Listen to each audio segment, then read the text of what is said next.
மெய்ப்பொருள் காண்பதறிவு. இன்னைக்கு நம்ம பார்க்க போற ஒரு உறுப்பு எல்லாத்துக்கும் தெரிந்த உறுப்பு. மேபி சில பேர்த்துக்கு அப்படி ஒரு பெயர் தெரியாமல் இருக்கலாம்.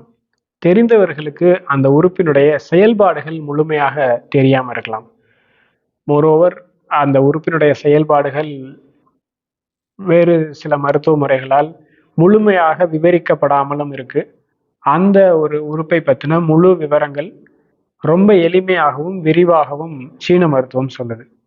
வேற எந்த உறுப்பும் கிடையாது. மண்ணீரல் அப்படின்னு சொல்லக்கூடியது ஆங்கிலத்துல ஸ்பிளீன்னு சொல்லுவோம். நம்ம ரத்தம் ஊறுறதுக்காக சோரொட்டின்னு வாங்கி சாப்பிடுவோம் இல்லையா மட்டன்ல, அந்த சோரொட்டி மனித உடம்புக்குள்ள இருக்கிற பொழுது அது மண்ணீரல், ஸ்பிளீன் அப்படின்னு நம்ம சொல்றோம். வெளிப்படையா பார்க்கும்பொழுது சுவரொட்டி சாப்பிட்டால் ரத்தம் ஊறும். அப்ப நம்மளுடைய உடம்புலையும் சுவரொட்டி இருக்கே, மண்ணீரல் இருக்கே, அது ரத்தத்தை ஊற செய்யுமா அப்படின்னு ஆப்வியஸ்லி அந்த வேலையை அது செஞ்சுக்கிட்டு தான் இருக்கு. அதையும் தாண்டி நம்மளுடைய முந்தைய வீடியோஸ்ல குறிப்பா ஜீரண மண்டலம் அப்படிங்கிற வீடியோல நம்ம இந்த வயிற்றுக்கு ஜீரண நீர்களை தயார் செய்து கொடுப்பது இந்த மண்ணீரல் அப்படின்னு நம்ம பார்த்திருந்தோம். அதை தாண்டி வேற ஏதாவது பணிகளை செய்யுதா அப்படின்னு சொன்னால் ரொம்ப முக்கியமான பணிகளை இந்த மண்ணீரல் செஞ்சுக்கிட்டு இருக்கு, நம்மளுக்கு தெரியாமலேயே.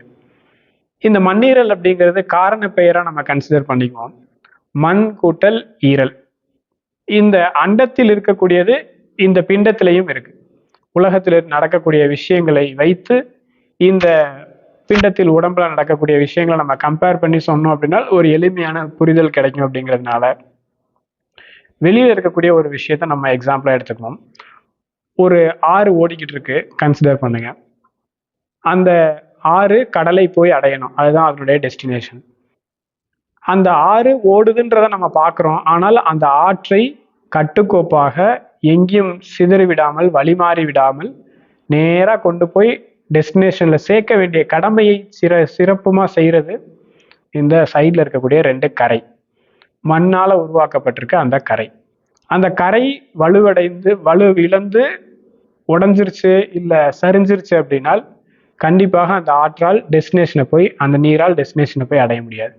அதே போல இந்த உடலிலும் பல்வேறு உறுப்புகள் இருக்கு, இரத்த ஓட்டம் நடந்துகிட்டு இருக்கு.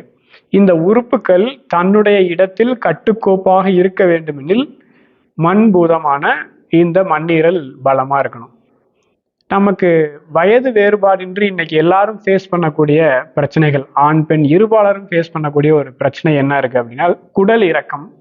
பெண்களுக்கு கர்ப்பப்பை இறங்கிடுது. இப்ப ரீசெண்டா இருக்கக்கூடிய பிரச்சனைகள்னு பார்த்தோம்னா ஒரு அடி தான் அந்த படி இருக்கு, ஒரு அடி ஹைட்டு தான் டிஃப்ரென்ஸு. அதுல இருந்து நான் ஜம்ப் பண்ணேன், டக்குன்னு எனக்கு வந்து மூட்டு விலகிக்குச்சு, ஜவ்வு விலகிருச்சு. இந்த மாதிரியான விஷயங்கள் எல்லாமே டிஸ்லோகேஷன் அப்படிங்கிற ஒரு காமன் பேருக்கு கீழே நம்ம கொண்டு வரோம். ஒரு இடத்தை, தான் இருக்க வேண்டிய இடத்தை விட்டு வலமோ இடமோ மேலோ கீழோ நகர்ந்துருச்சு அப்படின்னா அதை டிஸ்லோகேஷன் அப்படின்னு நம்ம கன்சிடர் பண்றோம்.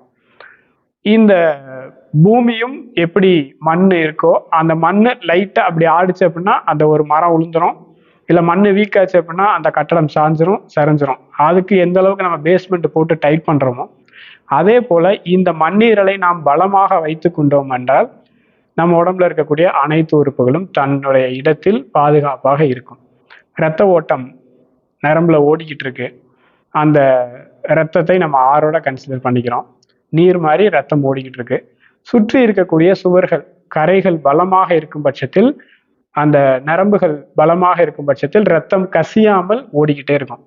மண்ணீரல் பலமிழந்து விட்டால் இந்த தசைகள் பலமிழந்து போகும், இரத்த ஓட்டம், இரத்த நாளம், அந்த சுவர்கள் பலமிழந்து போகும், இரத்த கசிவுகள் ஏற்படுவதற்கான, அதாவது இன்டர்னல் ப்ளீடிங், கசிவுகள் ஏற்படுவதற்கான வாய்ப்புகள் இருக்கு. இது எந்த உறுப்பாக இருந்தாலும் சரி, இல்ல நரம்புகளில் இருந்தாலும் சரி, இன்டர்னல் ப்ளீடிங் ஆவதற்கான வாய்ப்புகள் நிறைய இருக்கு. இது not only by infected or affected spleen மட்டும் இல்லை, அதற்கு வேறு சில காரணங்களும் இருக்கு. ரத்தம் அப்படிங்கும் பொழுது கல்லீரலையும் நம்ம இதில் இன்க்ளூட் பண்ணி பேச முடியும். ரத்தத்தில் பாதிப்பால் ரத்த அந்த சுவர்கள், இரத்த குழாயின் சுவர்கள் பாதிப்படைகிறதுக்குமான வாய்ப்புகளும் இருக்கு. ஸோ இது மட்டும்தான் காரணம்னு கிடையாது. இப்போ இந்த வீடியோவில் உங்களுக்கு கல்லீரலுடைய ஒரு பலரும் அறிந்திராத ஒரு முக்கிய தகவல், முக்கிய வேலைப்பாடு என்னன்றதை தெரிஞ்சிருப்பீங்க. மேலும் இது மாதிரியான பயனுள்ள தகவல்கள் தெரிஞ்சுக்கணும்னு நினைக்கிறவங்க நம்மளுடைய சேனலை சப்ஸ்கிரைப் பண்ணுங்க. தொடர்ந்து நம்மளுடைய வீடியோஸை பார்த்துக்கிட்டே இருங்க. இந்த மாதிரியான உடலியல் பற்றின ஒரு அபூர்வமான கியூரியாசிட்டியை தரக்கூடிய நிறைய விஷயங்கள் நம்ம சொல்லி கொடுத்துக்கிட்டு இருக்கோம். இது தெரிஞ்சுக்கிறது மட்டும் இல்லாமல் என்னுடைய உடலை நான் ஆரோக்கியமாக வைத்துக் கொள்வதற்குமாக வழிவகுக்கும். அதற்கான ஆன்லைன் வகுப்புகளும் நாம் நடத்திட்டு இருக்கோம், உடலியல் மற்றும் உளவியல். இந்த உடலியலோடு சேர்ந்து உளவியலும் சேர்ந்து வந்துக்கிட்டே தான் இருக்கும். எனக்கு சாதாரணமாக சொல்கிறோம், வயிற்றுல பிரச்சனை இருக்குது, செரிமானம் இல்லைன்னு சொல்லிடுறோம்.